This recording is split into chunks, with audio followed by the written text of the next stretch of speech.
So a conservative group taking the IRS to court, asking a judge now to assign a computer forensics expert to prevent further loss of emails from former official Lois Lerner. So a federal judge now has been pulled into this. It's not in Congress. It will be his decision when he hears True the Vote's request to investigate these now infamous missing emails as part of a lawsuit that was brought against the tax agencies. So this is a whole nother level in trying to seek some information and to try to get it another way. The hearing is scheduled to get started at 11 o'clock Eastern today, and Doug McKelway is live in Washington. So, Doug, this has not been a good week, really, for the IRS, because up until now, and still now, but they're trying to change it, they've been the only people that have been able to control the flow of information out. Yeah, Martha, that's right, because just yesterday, another federal judge, U.S. District Judge Emmett Sullivan, who is presiding over Judicial Watch's lawsuit against the IRS, ordered the tax agency to explain under oath how it lost all those emails from Lois Lerner. Sullivan is giving the tax agency 1 month to submit that explanation in writing. He took the extraordinary step of appointing a magistrate to supervise and help the parties come up with a solution to recover these records. Given Judicial Watch's experience in Freedom of Information Act litigation, which is second to none, this rarely happens.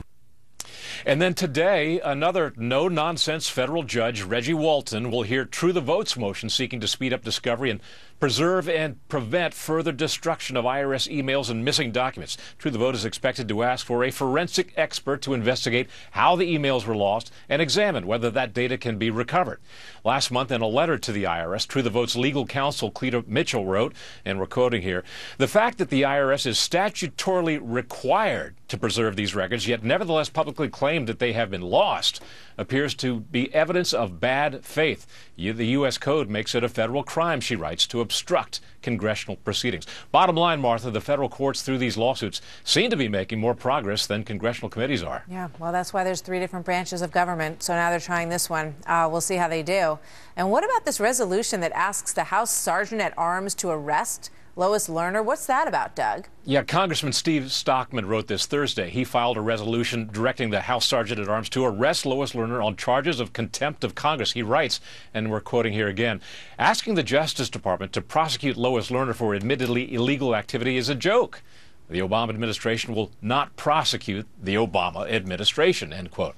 Critics say that's really pretty much a partisan theater more than anything.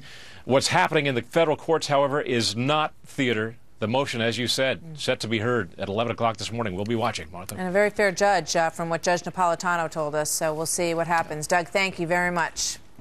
My pleasure.